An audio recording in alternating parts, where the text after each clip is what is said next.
Hi there, I'm Leah Danley, founder of Quiet Mind Collective, and thank you for joining me. So today, instead of a live, we're going to do a video reflection that goes along with the podcast. There is 2 more lives this season though, so please join me.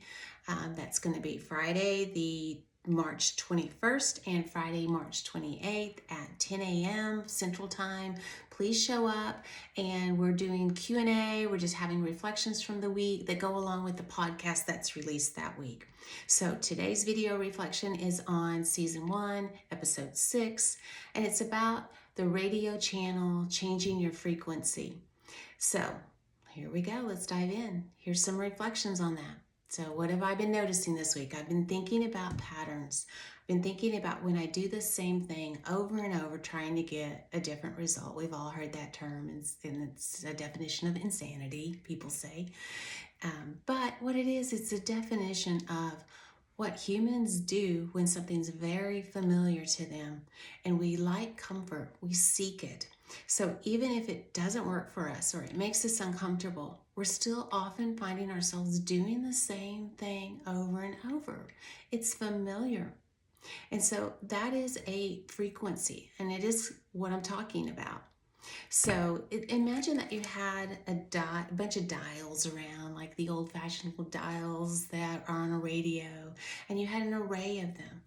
However, because of your training as a child, and we've been talking about in the past episodes of what all that comes from, but that training as a child, you don't know how to interpret your world. So you're doing the best that you can with a little brain that's heavily influenced by the outside, and it's a little sponge. And so it also has its own DNA, it's got its own personality traits, it's got generational trauma wired in, it's got all that stuff.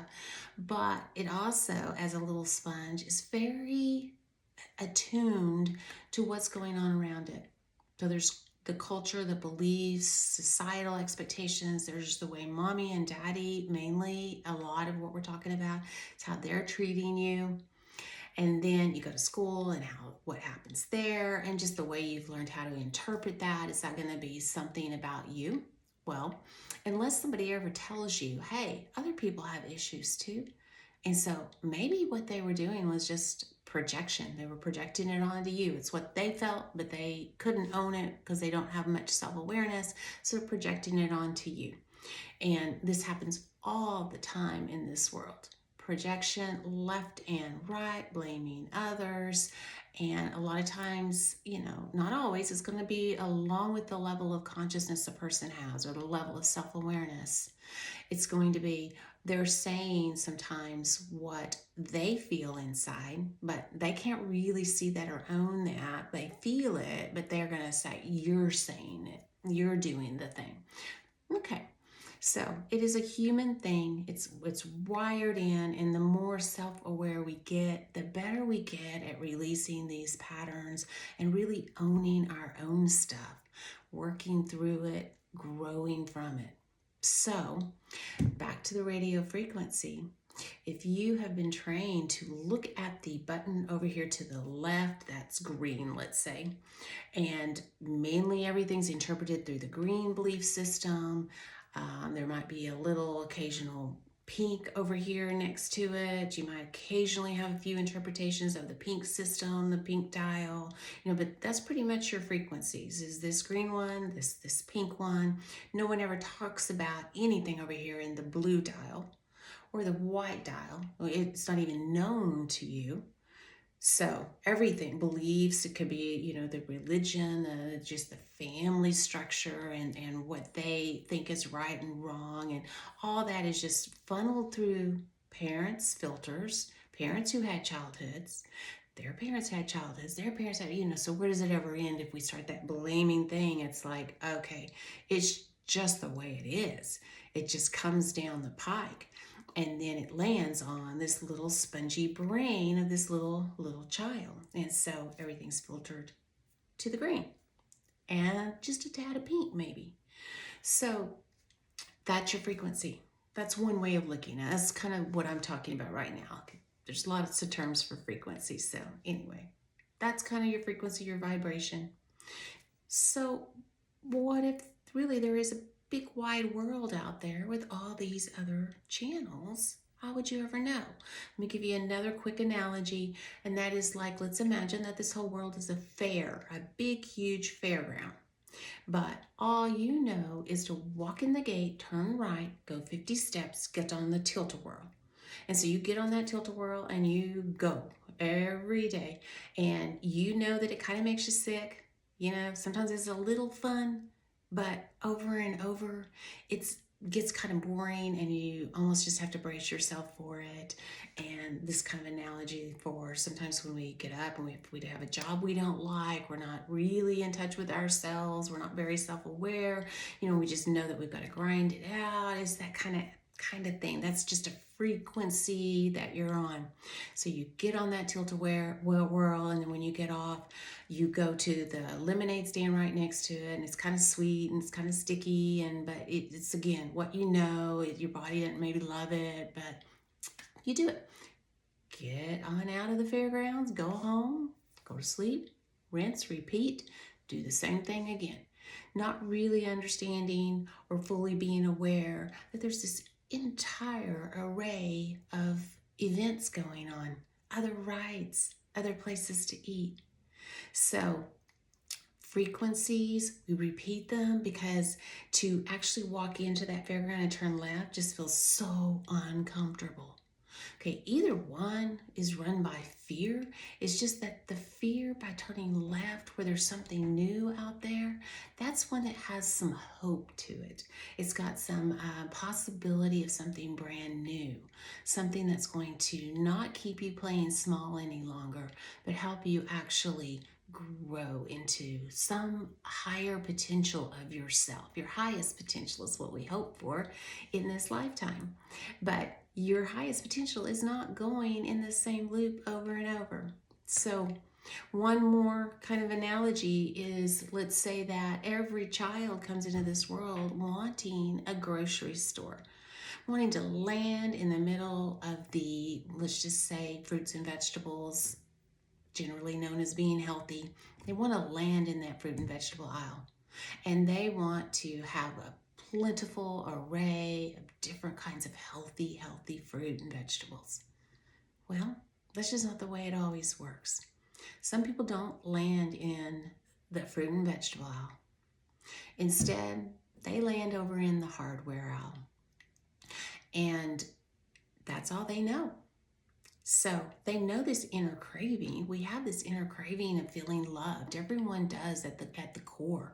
We want to be seen. We want to be heard. We want to be valued. And we want to be loved. It's just wired in. Well, you land in a hardware store. It's not necessarily that people don't love you. Maybe you had a childhood where they really didn't. But the point being in the hardware aisle is that you want so badly to have apples and you keep being handed paint samples.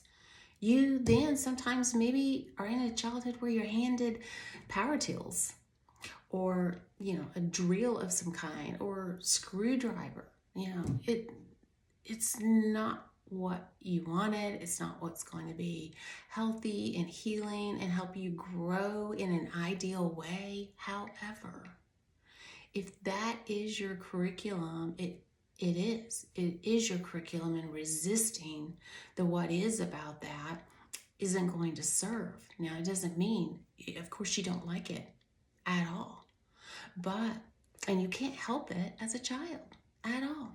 And you can't help the way you interpret it, because naturally we tend as little kids, just in human development, we think that everything's about us. That's developmentally appropriate and normal for a little kid. And you see that with little babies. They don't really have the separation between mom and baby. So it kind of continues so that you just think that the world, you interpret it through, oh, well, then that must mean I'm broken, or something's wrong with me, or I'm not lovable. And this is a human trait that's core for most of us down underneath. So you're wanting apples. And maybe you landed in the hardware store. Maybe you landed in the clothing aisle. You got a few things. It was comfortable on cold days to be there, but you still have a craving for apples. Well, and then you grow up, and because that's what you know and you've become comfortable with, and it's familiar to you, and it's your frequency, even though you know something doesn't feel right, maybe you feel you don't belong, you don't really, and all that, those things are true to some extent. Like most of us at some point don't feel like we really belong. And part of that's because we're looking outwards to belong rather than really looking inside ourselves. So, again, topics for other days. There's a whole lot to talk about here. But staying with my analogy, it is then we grow up and we keep finding hardware stores. Not surprising, right? So we marry another paint sample aisle. That didn't work out. We marry another clothing aisle. That didn't work out. So, maybe we got into the card section at least, or something else a little different. We felt like, oh, well, that's different. That's a little softer. That's a little better. But I still really want apples. And maybe there are people around you that are holding out apples. But here's the thing, when you have a frequency that you're very set on, is you will often walk right past them.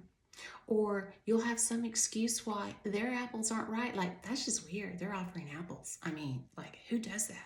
Who is actually safe? Who is actually wanting to have my best interest or care about me? I mean, that's so unfamiliar to me. Something's wrong with them. Yeah, he's boring. He's boring. He's whatever. So we miss a lot of the other frequencies or the other channels that are available to us because we're so committed that life is just full of hardware. We can't even imagine that it's not. And that commitment makes us miss all the opportunities available to us where people are literally sticking an orange in front of our face. Somebody else is saying, come over here and let's eat blueberries. No, no, that's just weird, or that's this. Okay, you get the point. So what do? Well, first thing always is stop, take that deep breath, quiet your mind as best as you can, and just think for a moment from an observation point of view. Be a witness of yourself. Don't be so merged into, I'm in the hardware store, how do I get out of it? I'm just right here. It's an awful experience. I don't like it. It's uncomfortable. I'm so hungry. Okay, that's called the clouds going by. But what if you're the sky? And so what if you actually anchor and be in the sky and realize there's so much more to you than any of these stories. These stories are things that developed. Who were you before the stories? Who were you before any of these narratives? Before you even really got committed to seeing only the paint samples. Okay, there's something else about you that's always been there, that's worthy, that's whole, that's lovable, that's unique. There's only one of you in this 8 billion people. So there's something unique here about you and your purpose and why you are on this planet. So let's discover that. Part of that is you having that childhood and finding a way to meet it that helps you grow and nurture love rather than fear. So stopping, taking a deep breath when you see yourself doing the same thing over and over, getting the same result, feeling, yuck, I don't like this. This is uncomfortable. My body doesn't feel good. Remember, we talk about body as a barometer. So noticing that, stopping, stepping back and saying, what am I missing? What am I so committed to here that I have to see things the very same way? I'm almost addicted to looking over there. Like going into the fairground, looking right. I'm just addicted. I just don't even think that I could turn left. Well, let me just step back and be open to not knowing.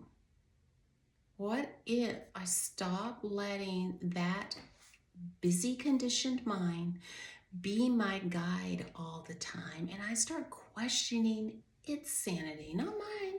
I'm not broken. I am the sky. But the clouds that go by and bring all the beliefs and the power tools and all of that stuff, these analogies we're using, those are clouds that are going by, their interpretations or beliefs or stories.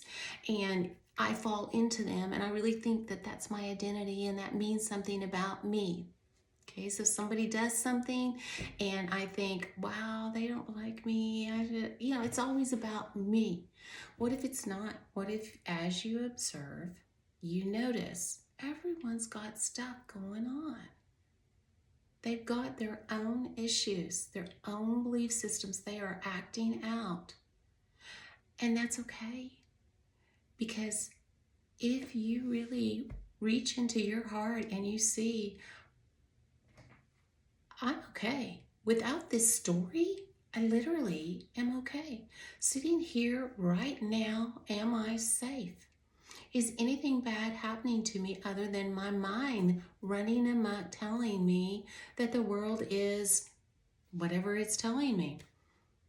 Not safe, not trustworthy, people don't like me, people.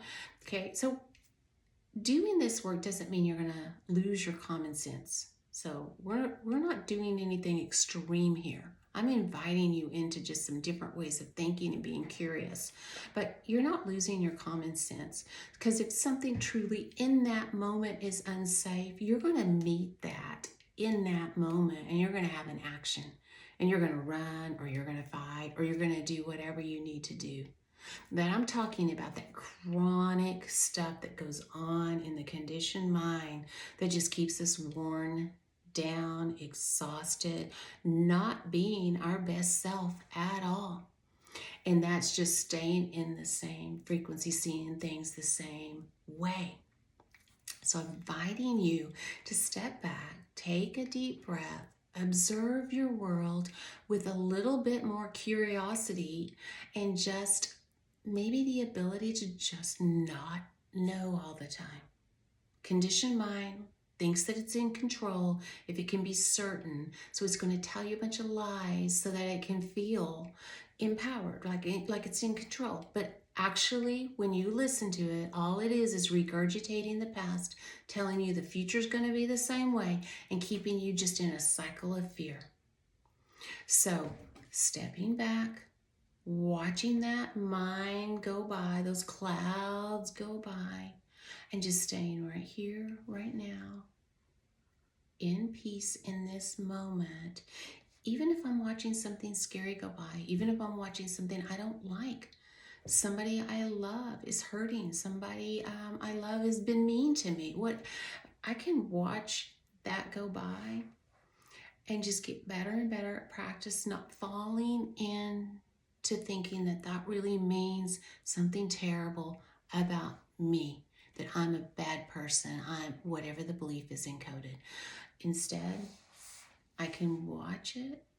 Now, I may have feelings that come up. I can feel those feelings and still know that I am love. I am whole. I am complete. I am the sky. I can be at peace even when sometimes I don't feel good.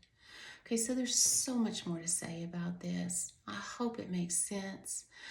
I'm going to be doing a course, and the course is going to dive a little bit more into how to get into this. And even the podcast number 8 that'll be coming out is going to be a process, the beginning steps of a process to help you be able to notice your upsets and work through them. And then again, we'll dive deep and build on this. So grateful for anybody watching this and showing up. And if this is helpful to you and resonates with you, then it is completely worth everything, worth my time, worth everything. If it helps one person see their mind differently and realize you already have everything you need inside here in your heart to be fearless and free and send out a different frequency, a higher vibration that will help change the world. So be the light that you can be in your world today. Be the highest, brightest light that you know how to be. And when you can't be, no problem. Do not beat yourself up or make yourself bad or wrong for that. Be human, be authentic, and let's help each other. All right? Thank you so much. Thank you so much for being here.